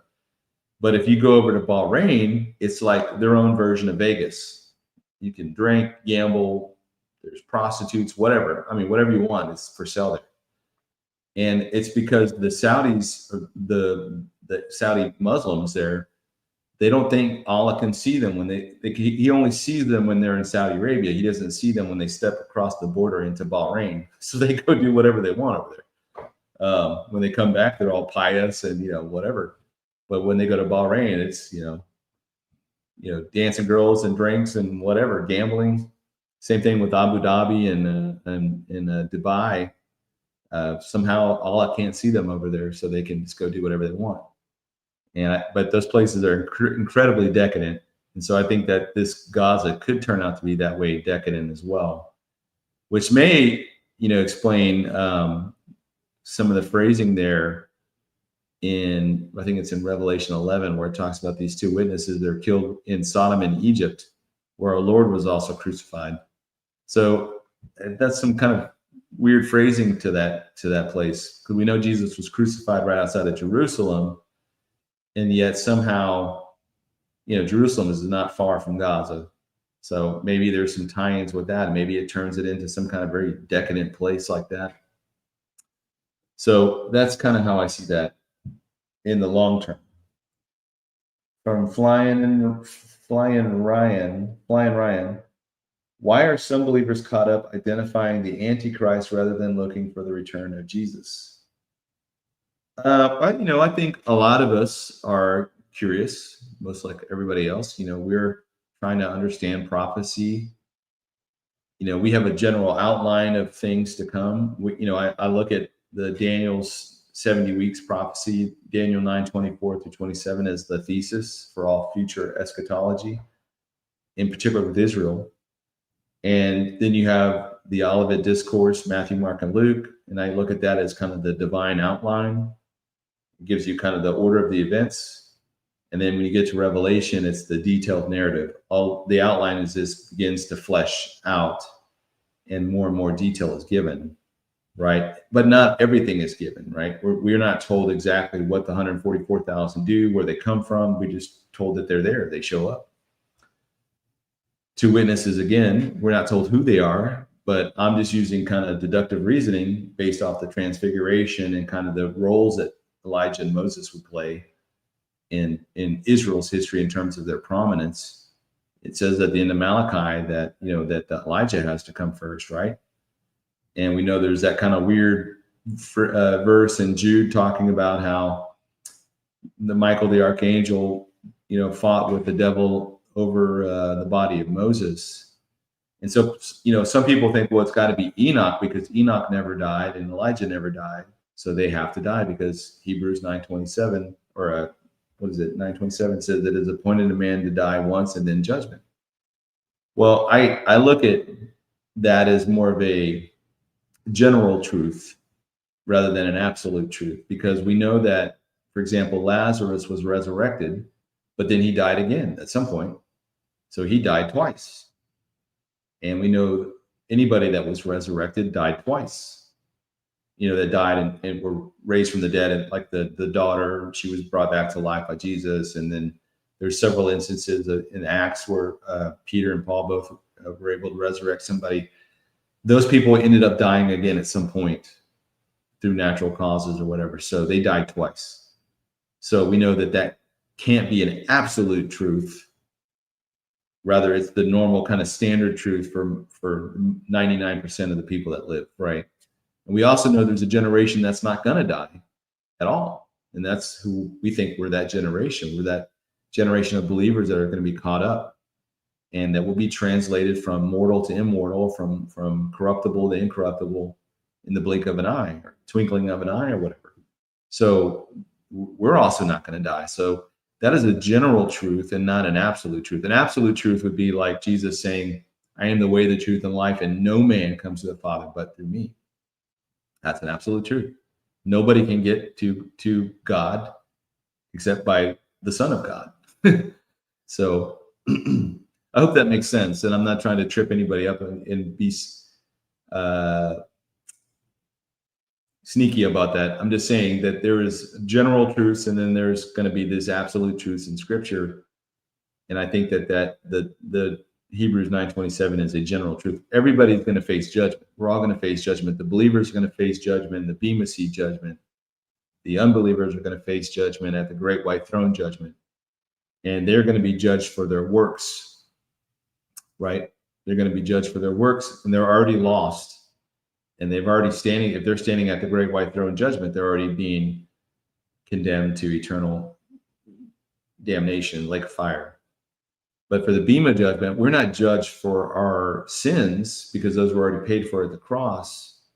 We're going to be judged for what we did for Christ and the gifts and the callings and the talents that God's given us. Are we doing those things? Are we doing them in the right reasons? Are we doing for the right motivations? And that's the things that Christ is going to look at.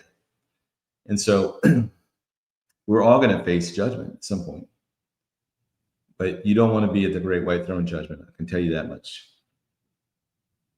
So anyways, back to the question, why are some folks caught up identifying the Antichrist? I think a lot of us, again, we're curious and we just speculating on who we think it could be. And some of it is just, just out of curiosity. Some of it's, we want to know. It's just something that, if some people are caught up with trying to figure out where the Ark of the Covenant is, or they're trying to figure out, what the actual age of the earth is. Thank you, Kelly Schultz. Appreciate you. Some people are, we all drawn to different things, I don't really care who the Antichrist is because I know we're not going to be here for that. And 1 second after the rapture, we're going to know who it is because we're going to have that knowledge already imbued upon us. But, okay. Question, what was the 1 or 2 messages at the conference that changed? Okay, I already read that one. I think I read that one in the chat. Okay, I think that's all the questions. Let me see if I can capture some here in the chat. Now, Rainey, on this one here, so the one thing I don't know is that there's going to be people inside of the millennial kingdom that will have to face judgment, both the good and the bad. So I think there might be some people that will face the great white throne judgment that were born, lived inside of the millennial kingdom, but they may still also go through some kind of Bema judgment as well. It doesn't necessarily say that the Bema judgment happens only the one time. Maybe it's this ongoing thing that happens throughout in the heavenlies, right? Because when you step outside of our time and space, you step into eternity, and time is very different there. A day is as 1,000 years. 1,000 years is as a day. So time gets really weird, and we don't really have a way to reckon time outside of our understanding of time. We understand time because of the sun, moon, and stars. That's how we understand time, because of how fast or how often the sun goes or the earth goes around the sun. And we also reckon time from the moon, how fast or how often the moon goes around the earth. And it's either a solar calendar or a lunar calendar or a solely lunar calendar, etc. So we have time because of what God's put in place for us to know and understand time. But when you step outside of that into the eternal realm, there is no time. Our time is very, very differently in that sense. So the folks inside the millennial kingdom that were born, that are believers, that are saints, millennial saints, they will face some type of Bema type judgment. I don't think that that's at the great white throne judgment. I think the great white throne judgment is just for the unbelievers who are cast into the lake of fire.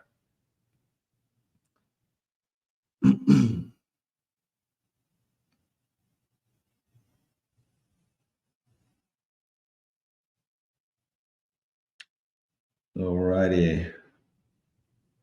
Here's one. Do you think the 144,000 could be the male children killed when the king was trying to eliminate Jesus? They are pure. I don't think there was enough that were killed at that time. To be honest with you, to fulfill that 144,000. I don't know how many died, but it wasn't that many. It wasn't 144,000.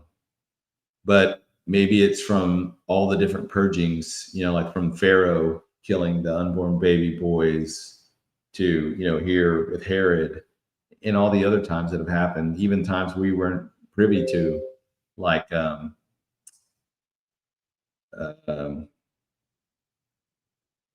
Holocaust. These children that died in October 7th, 2023, that's the 2 little redheaded boys. It could be all throughout time, all the Jewish male virgins that were killed for whatever reason. Even when Antiochus Epiphanes came through and was persecuting the Jews there, um, leading up during the time of the Maccabees, and that led to the Maccabees rising up and overthrowing them, and basically that's where the feast, the feast of Hanukkah, the festival of Hanukkah comes from.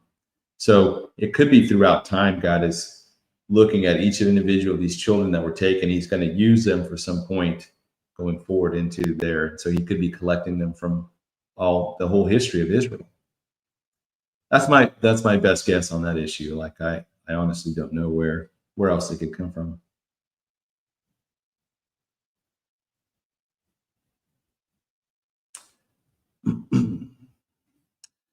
Yeah, their flags are basically white, black, red, and green, which is interesting. But I am pretty sure, and this is my opinion again, that the Antichrist will not be Muslim.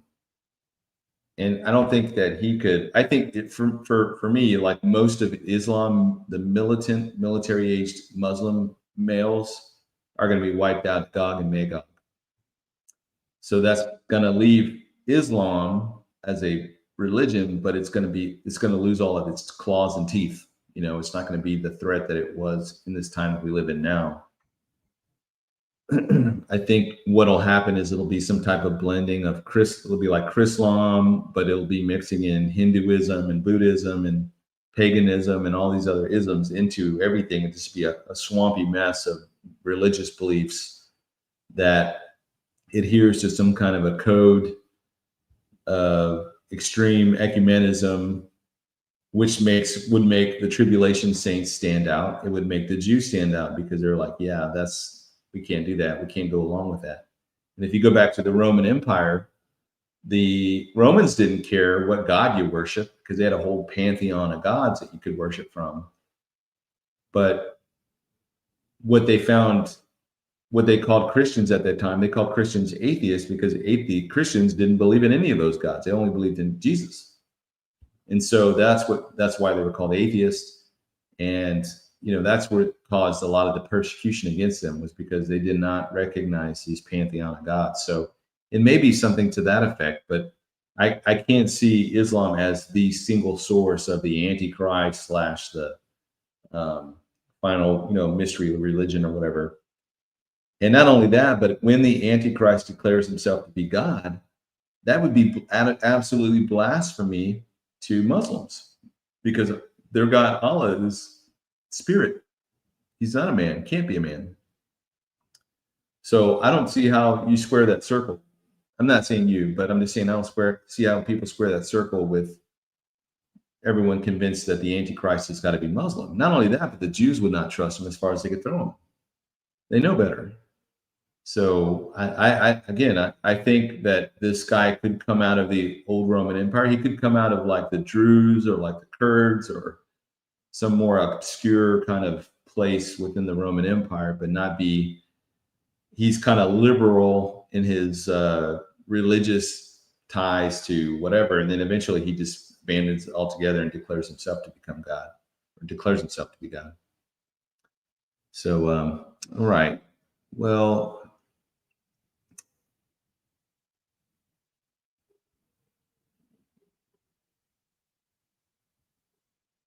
yeah, I have a hard time. Again, I just think that's very problematic for the Antichrist to be purely Muslim.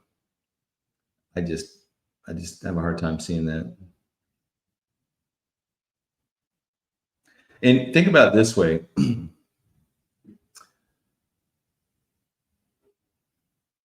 If you go back through the history of the church and you go from Jesus, right? And after his death, burial, and resurrection, he ascends on the 40th day after the Feast of First Fruits and 10 days before Pentecost. And he imbues his disciples. He says, stay here for 10 days, and you'll receive power from on high. We know the Holy Spirit comes down, and then they begin to spread the gospel throughout the world, right? And from that time, most of the disciples were killed, with the exception of John. And John was the last of the apostles, and he was imprisoned on the island of Patmos, gets the revelation, then he's released from there once Emperor Domitian dies. I think Domitian's wife actually lets John go, and then he goes on to live for a number of years, and then the book of Revelation completes the canon of Scripture, and then after that, really the people that begin to gain prominence at that point were the disciples of the apostles. So guys like Titus and people that were taught directly from the apostles, right? They were the disciples of the apostles. And Ken Johnson has a great book on this.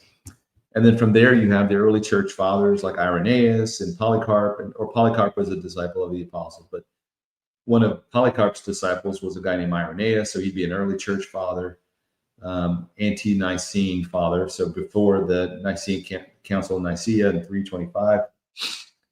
Is it 325 or 312? I'm getting my dates mixed up here. I think it's 325. And then you have the post-Nicene fathers. So the guy that translated the Bible into Latin, blanking on his name, but guys like Augustine and those guys that came after the Council of Nicaea. And then you have the church fathers inside of what we call the Dark Ages. And then you have it goes on, basically on to modern times through the Reformation and so on and so forth, right? So during the time of the ante-Nicene fathers, you have the rise of a couple of different things that are starting to gain prominence. In around the year 299, there was the schism of Nepos was recorded. And I believe it was Eusebius, who was a church father. He wrote the history of the early church. And he had mentioned the schism of Nepos. So Nepos was I think he was an Egyptian Christian priest who spoke out against amillennialism, calling it a heresy, right? And so this was the schism because people were now beginning to deviate from the literal hermeneutic of Scripture, and they were beginning to apply this kind of like very liberal interpretation of things like the kingdom, right? So the first guy that was prominent that did that was a guy named Origen, and he lived in the beginning of the 3rd century, 200s time frame. And then it was the schism of Nepos by 299. He's speaking out against the heresy of amillennialism. And then about 100 and so years later, you have a guy named Augustine who was very popular, very well known, and he normalizes amillennialism. And at the same time, this is all going on, you have Constantine had converted to Christianity. Whether he was a true believer or not, I don't know. But you see the merging of the church with government at that time. And so between that instance and the embracing of amillennialism, which taught that God is, Jesus is ruling right now in heaven, but the church is supposed to rule on the earth. This was all around the same time that the Byzantine Empire was coming into power, and they were using the Septuagint version of the Bible, which had in their chronology the year 500 or 550 was like the 6,000th year. So they believed that they were on the threshold of the kingdom, and that they would be the kingdom that brings in the kingdom, right? And so that time comes and goes, but amillennialism became the main eschatological position for what would become the Roman Catholic Church. For the next 1,000 years, the Roman Catholic Church says that they are the kingdom, right? And so they have to have a focal point, who is this man who is the Bishop of Rome. He's the Pope, right? The vicar of Christ. He is ruling vicariously for Christ. Christ is ruling in heaven, and his man is on the earth. He's ruling on the earth in Rome, St. Peter's Basilica. And when he sits on the throne, when he sits on the throne there, St. Peter's throne or whatever, and he speaks ex cathedra, which means he's speaking exactly what God is speaking through him. So that's what gave this Pope all this power. And so Pope after Pope after Pope, they begin to pass all these kind of different edicts and papal bulls and whatever. And they introduce things like the indulgences, right? You could pay for your sins. You could pay money for your sins. If you were a rich man, and you slept with a prostitute, and you wanted to be absolved of that sin of adultery or whatever, you would go and donate 1,000 pieces of gold to the church, right? And this happens like all the time. Everybody was paying for their sins. That's how the Catholic Church became so insanely wealthy. But the Catholic Church, out of all of the churches in the world, out of any denomination or any religion even, is the most logistically postured and positioned church. I mean, they have dioceses everywhere. They have treasures and monies and lands. I mean, they're the most wealthy organization on the planet. They are the church most or best suited to usher in this final church after the rapture. And they are also incredibly ecumenical. You know, you don't have you listen to the last pope. What's the guy's name from Spain or from Argentina? Oh man, I've already forgotten that guy. Anyways, that pope was saying you don't even have to be a Christian. You could be an atheist as long as you're a good person, you know. And so Muslims, you know, John Paul II was very pro, you know, Muslims and Christians were. Francis, thank you, Ed. They worship the same God. Very, very ecumenical. So I can't think of a better church that's suited to take over Christendom after the rapture. And in so doing, they will bring in every other denomination, every other group, every other system, and say, hey, we all worship the same God. And then if you pair that up with the supernatural stuff that's going to be going on in the world at that time, possibly aliens, not aliens, but these fallen angels presenting themselves as like our ancient alien creators or whatever, or maybe they show up as hostile and unites mankind. But either way, it's not, we struggle with it right now to see how the Roman Catholic Church could be that final system. But you got to remember that 1 second after the rapture, the world's going to go from natural to supernatural, from normal to abnormal. I mean, it's going to change overnight because the removal of the restraining ministry of the Holy Spirit is not going to restrain supernatural evil from manifesting in a way that it's being restrained right now. So this church is going to appear very powerful, and they're going to bring in every other faith system, and really every other faith system is going to be willing to join in, like the Buddhists, the Hindus, the Shintoists, the you know, on and on and on. There's a couple of holdouts. One is going to be Judaism, which they're, you know, at the same time they may go through Gog and Magog, so now they're going to be allowed to build their own temple. And then the Muslims are all going to be wiped out. Most of the, I mean, you got Shia and Sunni Muslims all marching against Israel in Gog and Magog, and they're going to be supernaturally destroyed. So what's going to be left, the last one standing, is going to be this Roman Catholic structure that is all over the world, you know, and they are incredibly wealthy, incredibly suited to and that's how they've operated for, you know, 1,000+ years. So I tend to think that that's going to be the final religious system. And then at that midpoint, the Antichrist is going to present himself in the temple, in the Holy of Holies, and present himself as God. And I don't know if that happens on a feast date, or, you know, maybe it does. I don't know, but it seems like that's, you know, I know that Left Behind and some of these other well-known eschatological books, fiction and otherwise, present the Roman Catholic as that final, that he comes out of that system. But I think there's a lot of truth to it. And if you look at it from a logistics standpoint, there's no other religion in the world that's better suited to take on that role than the Roman Catholic Church. So, well, all right. I think that's it. We're at 2 hours, guys. It was a pleasure meeting you there at the conference. If you came, if you get the live stream, you'll hear my messages there.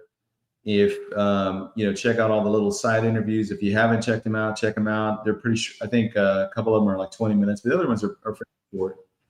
And I want to thank Terry James for he and I are going to go in on one last book together. It's called The Machine Speaks, how Silicon Valley is creating the image of the beast, or something to that effect. We're working on the title right now, but I've started writing that today, and hopefully we can get that out very soon. And then, I'm going to kickstart back Hobo. I've already got 1 and 2 combined. I just need to start working on what will now become volume 2, will be really kind of books 3 and 4 put together. And I know some folks have asked for another follow-up to Apocalypse 1%ers. I got to get with my friend there to talk with him about if and when he has time, maybe getting that going again. So it looks like I may be back on the road. So I may be, at the end of the month or so, I may be doing a lot of live streams out of hotel rooms again, etc. I'm not homeless. It's just work. It's the way the work is. So, it is what it is. I don't think I will live stream Monday. I am going to take a little bit of vacation here the next couple of days, and then I should be back whatever day I come back on, and whatever as work allows for. I'm going to go back on, and I'll post. I'll keep everybody posted on Facebook, the Rev 310 site on Facebook and on Telegram. So I will definitely keep you guys up to date on that. So thank you guys for your support. Thank you for your prayers and for just your fellowship and your friendship. So it's greatly appreciated. And I understand if many of you feel like you're alone out there. You're not. You got a whole lot of brothers and sisters kind of in the same boat you are. Let's do our best to fellowship while we can online. If you're blessed with the local church, may not be perfect church, but it is still, a little body of believers that you can connect with. So I just encourage you to don't let the devil get a foothold, man. The devil would love to keep us all separated and keep us isolated. You're not. And even if you are alone right now and you live in the woods and there's nobody around you, you always have the Holy Spirit with you. And that's even more important than any personal friend that you could have, is having the Holy Spirit. And the only way that you can have the Holy Spirit living inside you is by placing your faith in the finished work of Jesus Christ, in his perfect work on the cross, defeating, not just dying on the cross, but in the process, defeating hell and the grave, or sin and hell in the process, death and sin. I'm discombobulated tonight. And he's the only one that could do that. And so until you have that, that's the most important thing you need to focus on. And if you are a believer, pray and ask where God's going to use you, how to use you, and just try to be accessible to him in that way. And when you pray and ask for him how to use you, he's going to start opening doors for you that way. And right now, I know I've prayed for a couple of years about getting a job specifically in Texas, but for his own reasons, he's going to keep me going in whatever direction he has me going. But he's always going to use me, and he's going to keep using me in the way that is most effective for the most amount of people, I think. And it's been this Rev 310 for me. So, if I think back to, early years when I was starting out, I didn't know what I was supposed to be doing. Before I was writing or anything, I wasn't sure how God wanted to use me. And, I was going through a Church of Christ. We were going to Church of Christ at the time. And as soon as I even shared anything about what I believed, I pretty much was banned from teaching anything.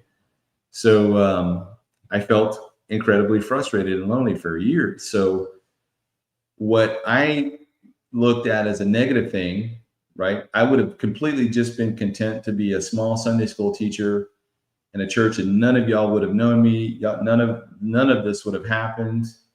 But instead, God allowed those things to happen in my life, because then he ended up channeling that into what it is today. And at the time, I couldn't see it. But when you look back on it in hindsight, you think, okay, well, that was God's plan. So he has that same plan for each of you. I'm not special in that sense, but he can do that for every one of you in some way, shape, or form that you may not see the picture now, but just be open to God and allow him to use you in whatever way that is. and you'll see, and you'll be able to look back and think, wow, God did that in my life. So God bless you guys. Pray that you have a great week. I don't know. I'll keep you posted. I don't know when I'm coming back on. It'll be maybe a week or so. But take care. God bless you. And Maranatha, keep looking up. All right. Don't let the world get you down. Take care.